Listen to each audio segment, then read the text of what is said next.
जय हिंद साथियों, नमस्कार। कैसे हैं आप? उम्मीद है अच्छे होंगे। तो चलिए आज हम लोग यहाँ पर बात करने वाले हैं 7.2 की। ठीक है, यहाँ पर हम 7.2 की बात करेंगे। ठीक है, 7.2 की बात करेंगे। इसमें हम लोग क्लास 8 का है। ठीक है, क्लास ये 8 का है 7.2। अब देखिए, आप इसको 7.2 में क्लास 8 का ही नहीं, यह 8 में भी, 9 में भी और 10 में भी काम करता है। ठीक है, इसमें जो प्रश्न दिया गया है उसमें वो 8 में भी, 9 में भी और 10 में भी काम करता है। इसलिए इसको मजाक में मत लीजिएगा, इसको सीरियस में लीजिएगा। 1 या 2 नंबर का फिक्स क्वेश्चन आता है। ठीक है, तो क्वेश्चन कैसा है, हमने इससे पहले वाले वीडियो में जो कि प्रश्न 1 था, प्रश्न 1 जो था हम करा चुके हैं, जो कि लाइव क्लास था। और इसमें यहाँ पर हम लोग कराने वाले हैं लाइव ये प्रश्न संख्या 2 कराने वाले हैं। क्या प्रश्न 2 कराने वाले हैं? इसमें भी हमको गुणनखंड ज्ञात करना है। क्या करना है? गुणनखंड। अब गुणनखंड तो ज्ञात करना है, पिछले वाले में भी गुणनखंड गुणनखंड तो ज्ञात करना है, लेकिन गुणनखंड ज्ञात करने का भी तरीका जो है अलग अलग होता है। हर स्टेप में गुणनखंड अलग अलग तरीका से बनता है। ठीक है, तो हमने 7.1 का भी कुछ वीडियो हम डाले हैं, वहाँ पर आप जाकर देख सकते हैं। बहुत ही जीरो लेवल से वहाँ पर बताया गया है। ठीक है, तो वहाँ पर भी जाके आप देख सकते हैं।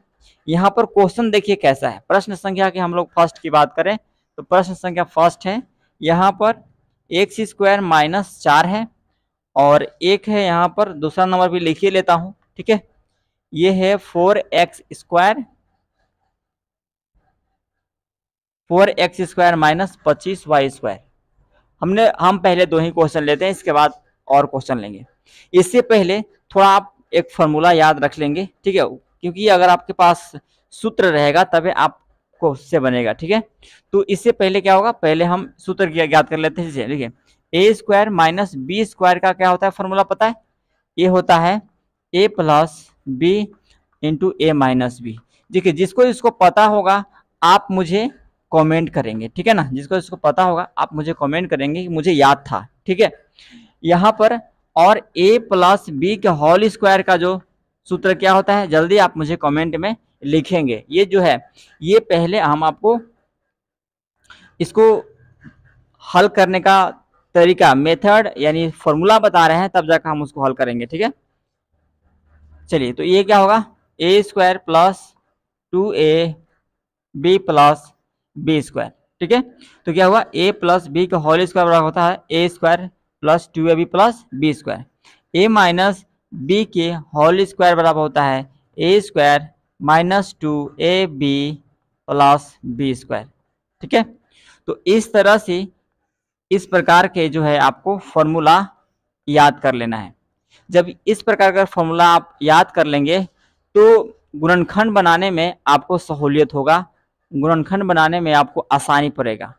ठीक है, तो चलिए हम लोग अब इस फॉर्मूला का प्रयोग करेंगे और हम ये जो है, ये जो आपको गुणनखंड दिख रहा है, इसको हम हल करेंगे। तो सबसे पहले हम इसको हल करते हैं। देखिए, यहाँ पर ए स्क्वायर है, यहाँ पर एक्स स्क्वायर है, यहाँ पर 4 का 4 है। तो इसको हम ऐसे लिख सकते हैं, एक्स स्क्वायर माइनस कितना, 2 का स्क्वायर 4 को लिख सकते हैं।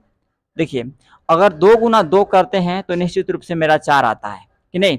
2 गुना 2 करेंगे तो कितना आएगा, 4 आएगा। तो यहाँ पर आप देख रहे हैं कि एक्स स्क्वायर और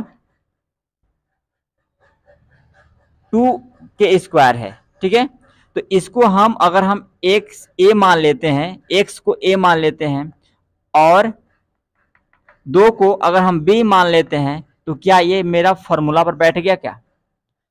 ठीक है, तो ए स्क्वायर माइनस बी स्क्वायर का फॉर्मूला हम लोग जानते हैं, क्या होता है, ए प्लस बी ए माइनस बी इंटू ए प्लस बी होता है। ठीक है, ये फॉर्मूला आपको पता है। ठीक है, यहाँ पर अभी हम आपको बताए थे कि जो ए बराबर माने हैं, क्या बने हैं, ए बराबर जो माने हैं वो x माने हैं और b बराबर जो माने हैं वो 2 माने हैं। तो जहां जहां इसमें a है वहां पर रखना है x और जहां b है वहां पर रखना है 2, x माइनस 2, और जहां a है वहां x, जहां b है वहां पर रखना है 2। और x प्लस 2, तो x माइनस ए और x plus 2 is the right answer. ठीक है ना, x plus x minus 2, okay, x minus 2 और x प्लस 2 जो है इसका गुणनखंड आपका होगा। ठीक है, जो यहाँ पर आपको ये दिख रहा है, ये जो दिख रहा है इसका गुणनखंड इतना होगा। तो उम्मीद है कि ये चीज आपको समझ में आ गया होगा, लेकिन इसको शॉर्ट बनाने के लिए आपको ये फॉर्मूला का इस्तेमाल करना होगा और इसको याद कर लेना होगा, तभी जाकर आपसे बनेगा, नहीं तो आप सोचते रह जाइए कैसे बनेगा। ठीक है, अब देखिए यहाँ पर हम इसको हल करते हैं। ठीक है, इसको हल करने के लिए हम, चूंकि मेरे पास स्पेस कम हो जा रहा है, इसलिए इसको हम क्या करते हैं, इरेज कर देते हैं।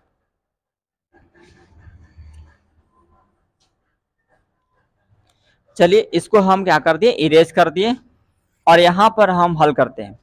इसको हम ऐसे लिख सकते हैं, का 4 को 2 का स्क्वायर लिख सकते हैं और x हो जाएगा, यानी 2x का स्क्वायर लिख सकते हैं इसको, क्योंकि 2 का स्क्वायर करेंगे तो 4 आएगा, x का स्क्वायर x स्क्वायर आ जाएगा, माइनस 25 क्या कर सकते हैं, यहाँ पर स्क्वायर होगा। ठीक है, 25 को क्या कर सकते हैं, 5 y का स्क्वायर कर सकते हैं। यहाँ पर कोई प्रॉब्लम नहीं है ना, कोई दिक्कत परेशानी नहीं होना चाहिए, क्योंकि देखिए अगर हम 2x का स्क्वायर करेंगे तो 4x स्क्वायर ही आएगा, और 5y का स्क्वायर करेंगे तो मेरा 25y स्क्वायर ही आएगा, इसमें कोई डाउट होने की जरूरत नहीं है।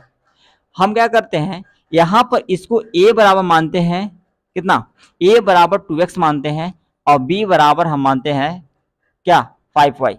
ठीक है, तो a बराबर हम 2x मान लिए, a बराबर 2x मानिए, और b बराबर 5y मान लिए। तो आपको पता होगा A square minus B square, तो चूंकि हम जानते हैं कि ए स्क्वायर माइनस बी स्क्वायर का जो फॉर्मूला होता है वो आपका होता है ए plus B into A minus B होता है। ठीक है, क्या होता है, ए माइनस बी। तो दोस्त यहाँ पर हम कर सकते हैं, ए का मान कितना है, देखिए तो ए का मान 2x है, तो 2x लिख दिए, माइनस बी का मान कितना है, बी का मान 5y, तो 5y हो गया। ठीक है, यहां पर हम क्या करते हैं, a का मान कितना है 2x, माइनस b का मान कितना है 5y, तो 5y हो गया। ठीक है, यानी यहां पर जो आपका आंसर होगा 2x plus 5y into 2x minus 5y, यानी a plus B into A minus B पर जब हम बैठाएंगे तो मेरा आंसर इतना आएगा। तो ये जो है इसका आंसर आपका, यानी इसका जो गुणनखंड आपको दिख रहा है, इसका गुणनखंड आपका इतना आएगा। तो आई होप, हम उम्मीद करते हैं कि ये जो है वीडियो आपको बहुत बहुत बेहतर समझ में आ रहा होगा। ठीक है, तो चलिए हम लोग नेक्स्ट क्वेश्चन देखते हैं। ठीक है।